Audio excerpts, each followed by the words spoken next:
Hi, everybody. Eric here with SmartPot Fabric Planters, back with another episode of the Growing Revolution SmartPot Cast. And today's guest is Nicolas Boucher.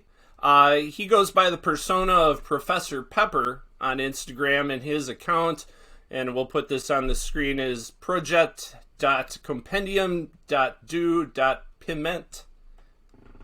And he's been doing a lot of posts on specifically hot peppers and, growing them, different techniques, and just doing cool pictures and videos. He's been using SmartPots, so we wanted to ask him about his experience there. So welcome to the show, Nicholas. Hey, thanks, Eric. Thanks for having me. Yeah, and thanks for joining us. So starting out, could you tell us a little bit about yourself and where you're coming from? Yeah, of course. Well, I'm from Quebec, Canada. I've been here my whole life. I'm a father of two kids, two great kids, raising them the best I can with their mother. She's been enduring me for 11 years, so she's pretty awesome, that's for sure. And I honestly, I work in the insurance business. That's my main job, my day job. I work in the insurance industry. However, it's something that I didn't really go to school for. It's just something that happened by chance more than by choice. And but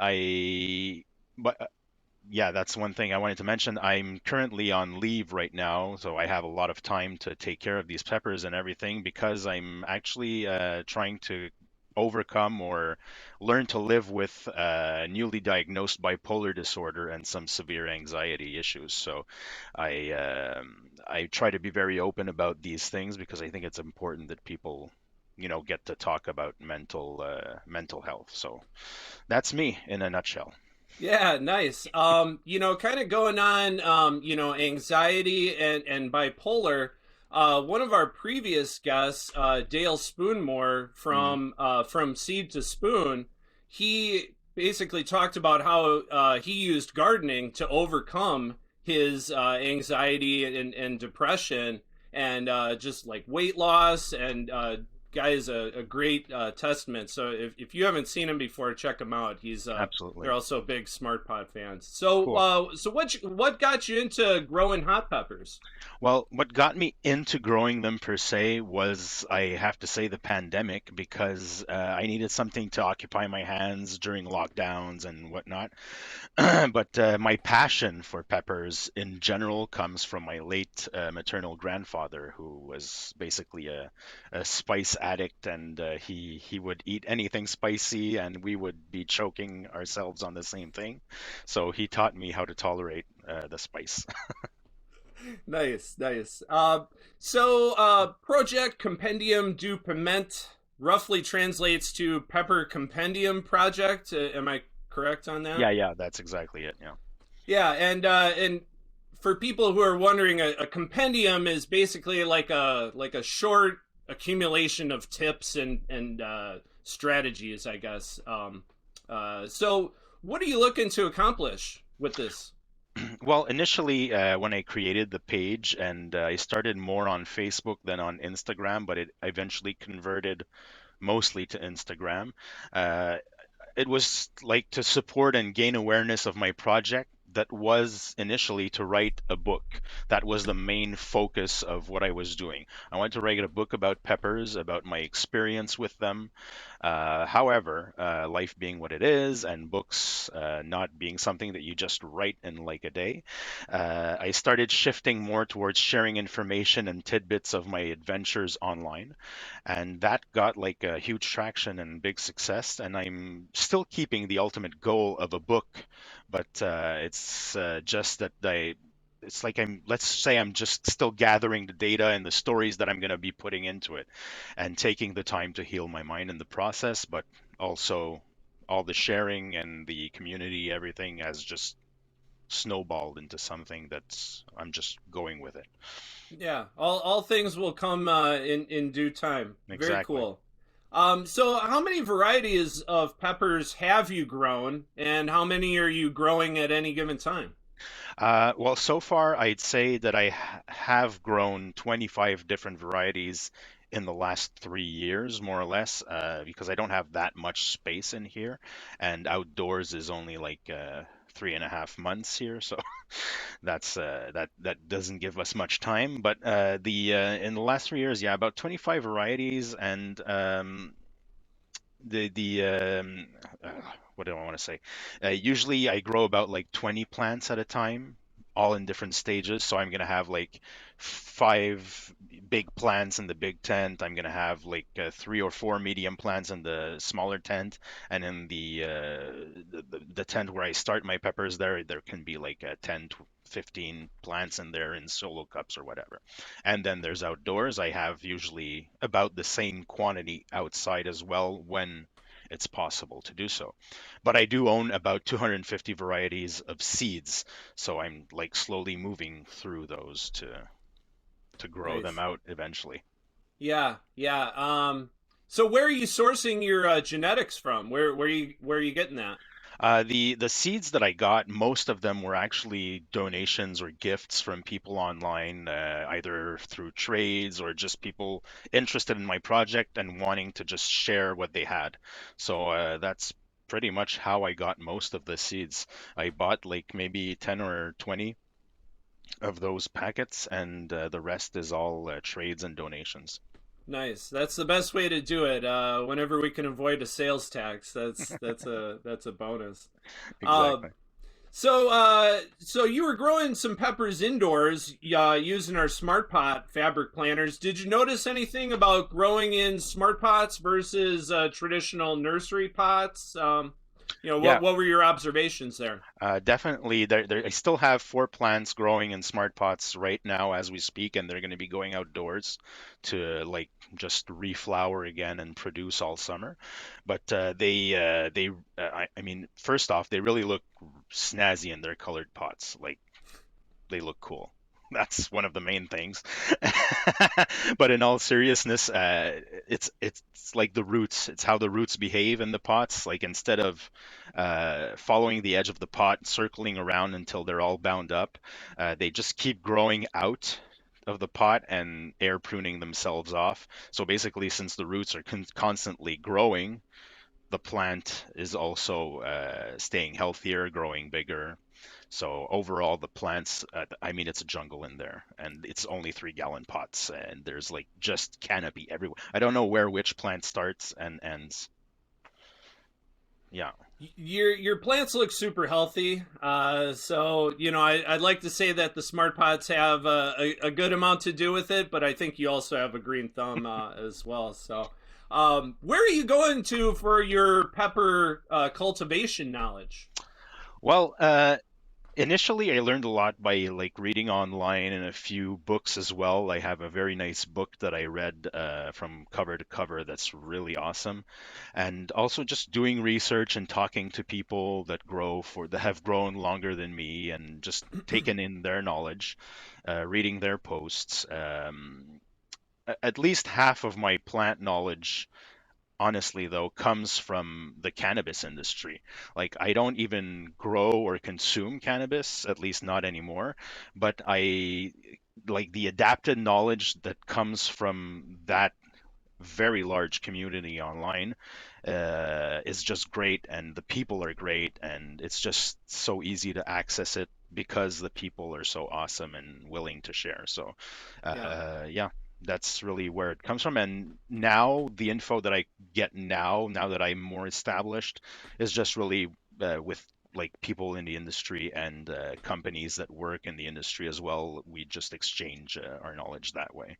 Nice, Yeah. nice. Yeah, I've in my last interview, our guest, we were kind of talking about how the cannabis industry is really leading the way in agriculture. I think part of the reason why is it's such a valuable crop, so people are have more resources to throw, cutting edge technology Yeah. and products at it. And I don't know if there'll be ever be an end in sight for, I guess, how far people are pushing their cannabis plants. And a plant is a plant. At the end of the day, a hot pepper plant is going to have, I'm sure, some intricacies that a cannabis plant might not like, but at the Hmm. end of the day, a plant's a plant. So Exactly. Yeah. um, yeah, kudos to you for recognizing the cannabis industry as blazing the trail, which they have been. Yeah, they are. Pun intended, I bet. Yeah. Um, so are you one of those hot pepper eaters that can just eat any pepper, or is there a limit to what you can consume? Okay, well, let's put it like this. I'll taste any pepper. I already have tasted quite a few of the hottest peppers around in the world, but I'm not one to just like challenge myself for the sake of the challenge. I don't like stuff my face with 4 or 5 raw peppers just because I want to show that I'm able to do it or just to be able to show that I'm suffering online. But what I enjoy actually the most is the culinary experience brought forth by the peppers. So I tend to try and find always balance between the heat and the flavor.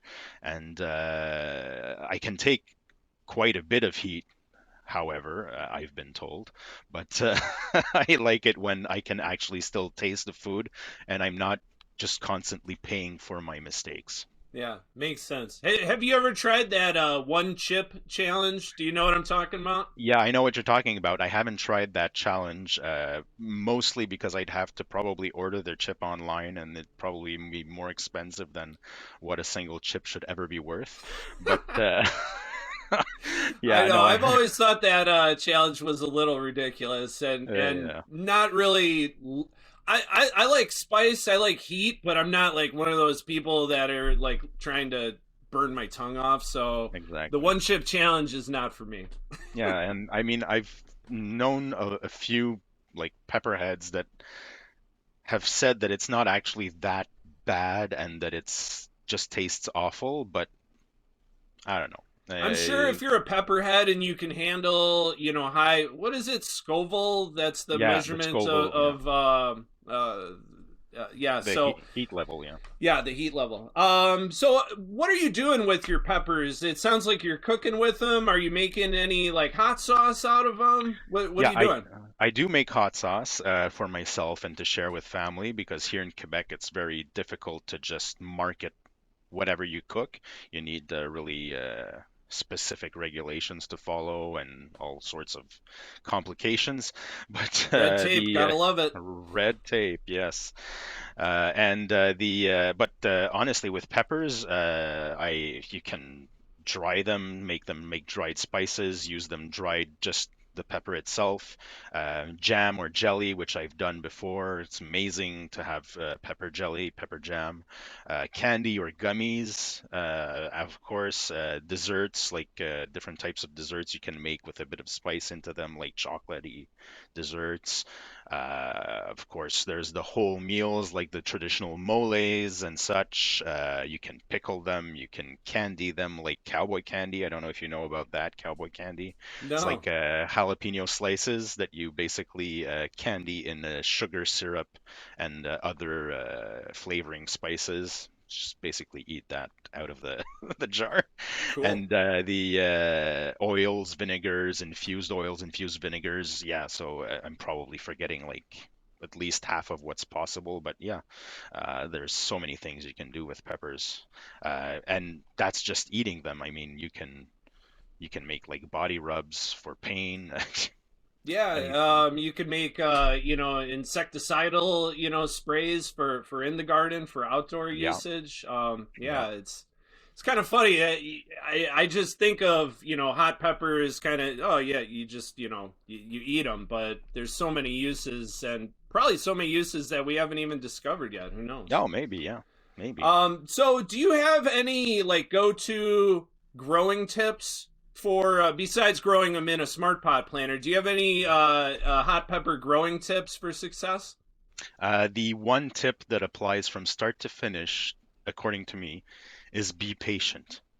Like the seeds, pepper seeds take a long time to germinate, can be up to 30 days, if not more sometimes, especially on the hotter varieties. Ripening of the pods, it takes time. It's going to start green and it's going to stay green, and you're going to feel like it's green for months on end. and then it's going to turn a bit of a color, and then you're not going to be sure if it's ripe or not for like 15 weeks. So be patient, and even like up to drying them out. You still need to be patient. You need to dry them, take your time. It takes time to dry them. Uh, Rushing things is not your friend with peppers.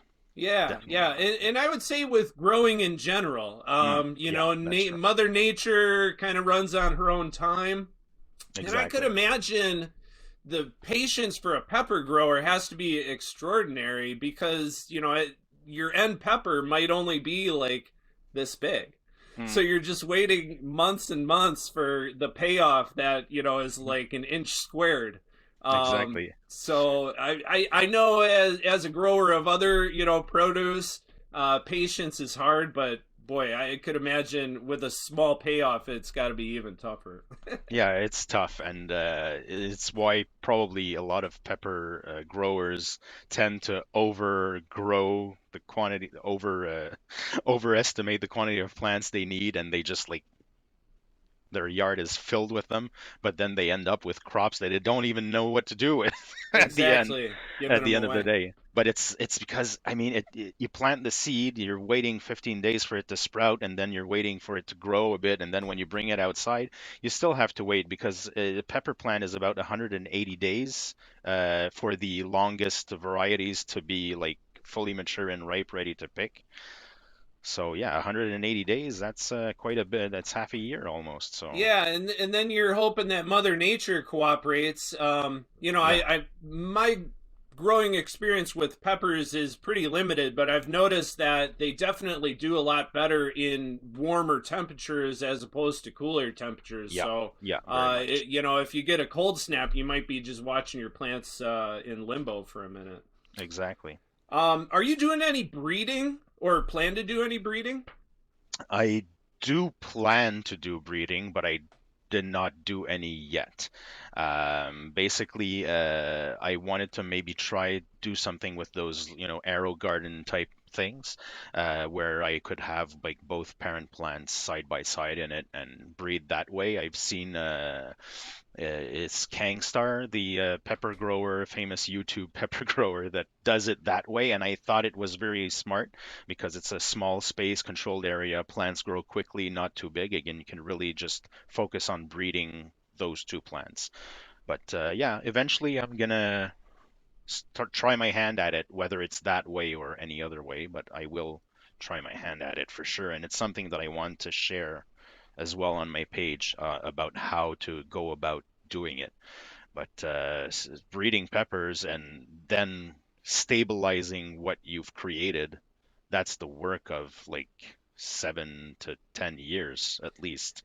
Yeah, Bec- you got to have uber patience mm, in the breeding process. exactly. Phenotype hunting definitely is a patient man's game. Uh, Exactly. do you grow anything else besides peppers, or is peppers kind of just your main game? I grow a few like random garden items like tomatoes, cucumbers when the outdoor season comes, stuff like that, pumpkins. But I've been starting to try my hand at edible or actually useful, so to say, flowers and other herbs and spices like that. So I have in my tents and a bit out my tents, I have some marigolds going. I have some chamomile, lavender. I have flax that's ready to plant outside. Like a few things like that. So I want to try and plant stuff that's going to be pretty, but also that I'm going to be able to use either on the plate or for I don't know soaps, tea, whatever. So I'm just trying to see what I can do with what I can grow. Yeah, I'm a big proponent of growing what you like to consume or use. Ornamental flowers are nice for me, but in the same given space, I'd rather just grow like another pepper plant or another tomato plant. So Exactly, yeah. I don't know, but that's just me. To each their own. Um, so, where are you going to for your growing equipment? Is there like a local hydro store in your area that you go to? Is it online shopping? Well, there aren't many stores near where I live, so most of the shopping has been online or through connections so far. I'd like to give a special shout out to Hydromax in Val David, which is actually quite far from where I live, but I've went there once. And also their supplier Biofloral Canada. So they've provided me with a lot of stuff there, but purchasing stuff so far, honestly, if I'm transparent, has been rare because most of my equipment has either been donated or won or sponsored so far. Nice. Because I mean, people have been very, very supportive of my project and of my content. So it's just been I've been blessed and lucky in my adventures. But that store, they were like amazingly generous with me when I wanted to start trying my hand at hydroponics, which I haven't even had time to start trying yet. But they provided me with like 90% of the equipment I need for that, and really, really thankful for what they've done. Awesome. Yeah, hydroponics is cool to try for anybody who's strictly a soil grower. When you make the leap to hydro, it's kind of like it's almost a different ball game. Hmm. Your plants grow much faster, but then the failure could be much higher when things go wrong. So Exactly. I'd Yeah. say definitely you want to start in soil, or most people should start in Hmm. soil, and then make the jump to technology if it suits you. Exactly. So Nicholas, what are you doing for fun when you're not in the garden? Now, I'm sure a good chunk of your time is spent in the garden when you're not doing fun insurance related work. So what else are you doing? Well, if I'm not playing with my kids, I love to read a good book and have a good drink lounging by the pool, if the weather's good, of course. But in the colder months or when the weather's not nice, I'm an avid gamer and I've been since 1984 probably.